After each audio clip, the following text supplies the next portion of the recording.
Hi everyone, welcome.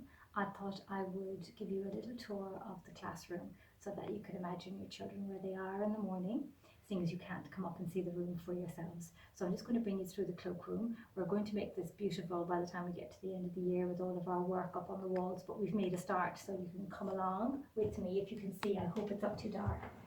So first of all, I'll just show you just this little area. If you can see here, it is where they hang their coats, and they did little drawings of themselves above it, so that they each know where they're,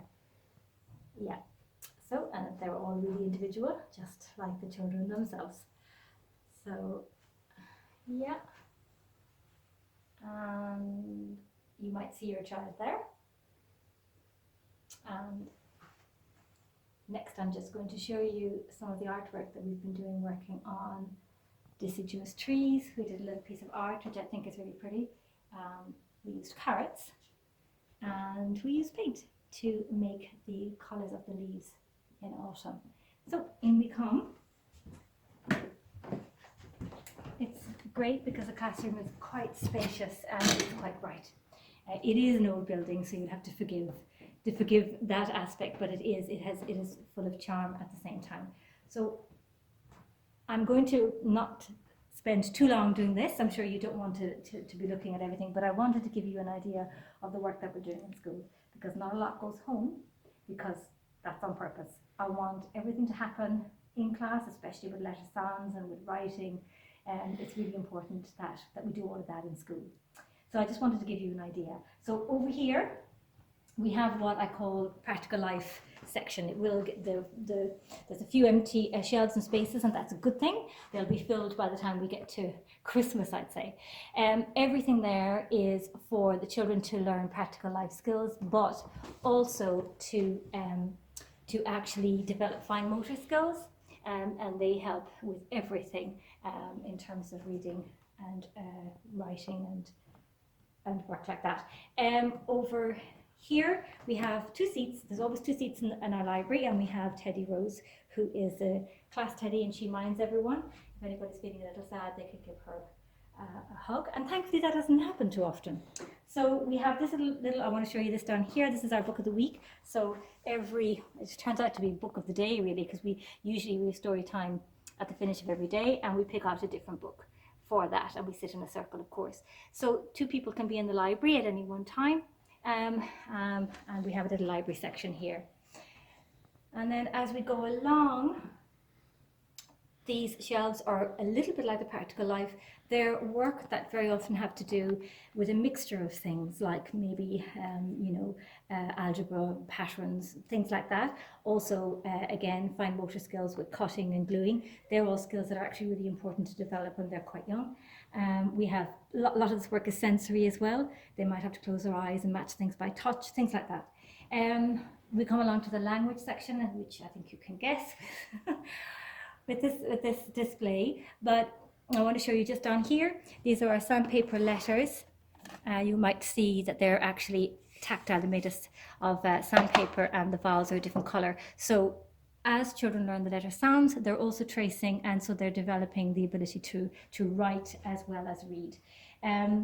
I won't go into too much detail. We've got a sound tray that's also used for tracing the letters in preparation for using the pencil. All of these here are called metal insets. These are actually not only for doing two-dimensional shapes, but also for developing handwriting.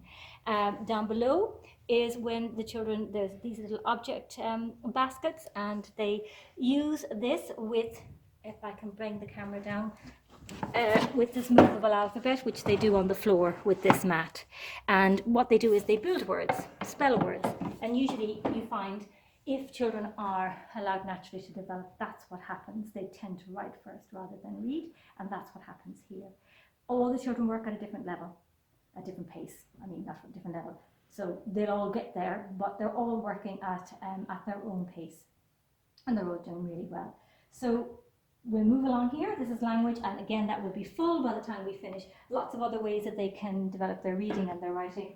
And we have our math section here, and this is quite a basic section.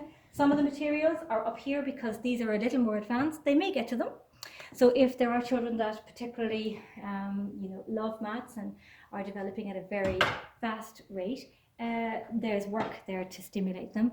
You can see that we've been working on, you might have noticed that they might have come home looking for shapes at home that represent three-dimensional shapes. We also have what we call a geometric cabinet, and we have all of the different shapes here too. And they are quite familiar with the names, like, ellipse, and they're quite familiar with the names. And it might be good to ask them about that at home. Some children are more interested than others, but all of them would have an idea, which is the whole thing here. We move along here, I won't go into too much detail, but we have lots of maths material dealing with 0 to 10, dealing with writing, dealing with odd and even numbers. We also have what over here, place value, and actually I will be introducing the children to this as we go along. It's not in their curriculum, not probably until they're in first class, but children love dealing with large numbers. And you would be surprised, a lot of the children actually are well able and love this work. So just to give you an idea, this little area here at the moment will be for weighing when we get to that, but I might change that yet. It's still, the classroom is still evolving. There's some, this is still maths actually. This is what we used first of all when we were dealing with numbers. It's called a number stairs. And you can see, if you look at it, it's a very physical experience of quantities from. Okay. I meant to also show you, just for a moment, there are rugs here, and these are rugs that the children take out and use when they're doing work on the floor. A lot of the work can be done on the floor or on the table, and they usually have mats that they use on the table as well. So just that you know where your children are sitting, we do change that around, and of course they work with different children all the time. We have, at the moment, we have Beatrice sitting here, we have Nina, Ella, and Amaya here. Then we have Chen Ying here, we have Erica, and we have Maya here. And over here we have Beverly, Scarlett, and Evan. Phew, I'm done. So thank you. Of course, I hope you found it helpful, and if you have any questions when we talk on Saturday, I'd be very happy to discuss anything with you. Okay, Sloan, thanks.